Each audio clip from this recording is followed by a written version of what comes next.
When we think of money, it's usually in terms of what things we can buy with it. But your level of wealth doesn't only determine what you own, it can determine entirely what your life looks like, and I wanted to give a bit of an overview of what that could look like at some different intervals. Now, at the bottom of the pyramid, of course, we have the alcoholic, amphetamine-abusing lowlife who mooch off public services because they can't pay their debts or find a job. Fucking grad students. Disgusting. Next, we have the working and middle class, which makes up about 90% of the population. Even though it might seem like they can't accomplish much compared to the elites of society, members of the middle class can work together to become much more powerful.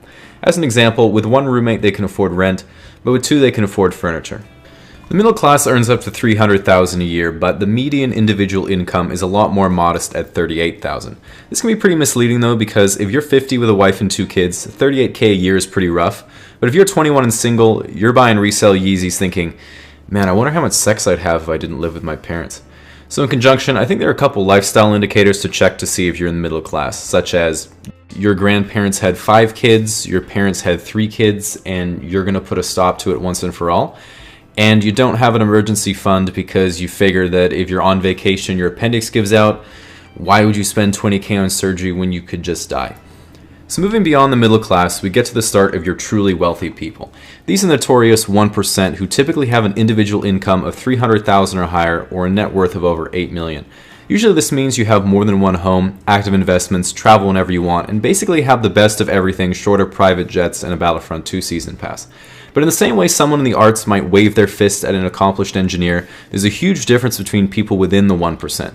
As an example, if you're worth $75 million, you have the ability to see almost anyone in the world just by asking. But if you're worth $75 billion, you have the ability to see almost anyone in the world without asking.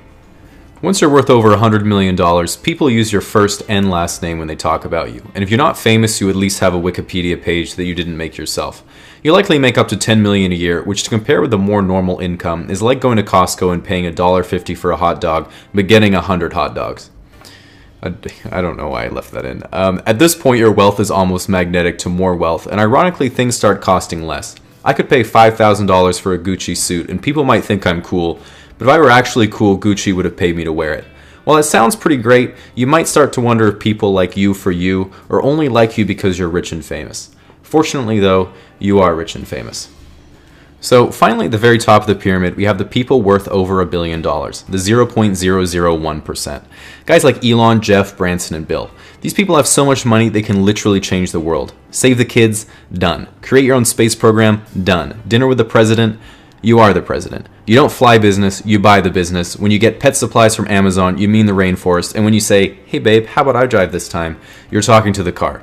If you look at the absolute top, Jeff Bezos recently overtook Bill Gates, and to be as rich as the two of them, you would have to earn about $5,000 every minute you were alive.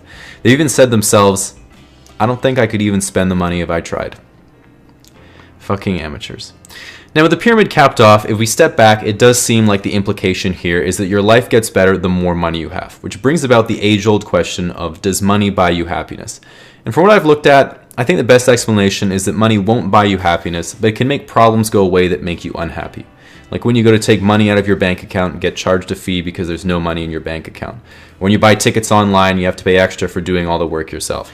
With that said, I wanted to end it at that point, but I showed my friend and she said, is that it? Is it just first world countries? What about the rest of the world? And you know, like they say, you can't make your sneakers and wear them too. The good news is that my demographics show that there aren't many people in third world countries watching my videos. They don't have internet. So we'll worry about that another time.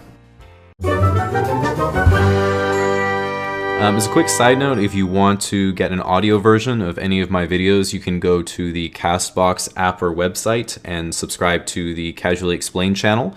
Right now I think there's only one video uploaded there, but the rest are going to be processing over the next day or two, and you can get an audio version of all the latest videos that I make, and maybe like a little bit of exclusive, you know, audio only content coming up in the future. So go check that out. That'd be great. Thank you.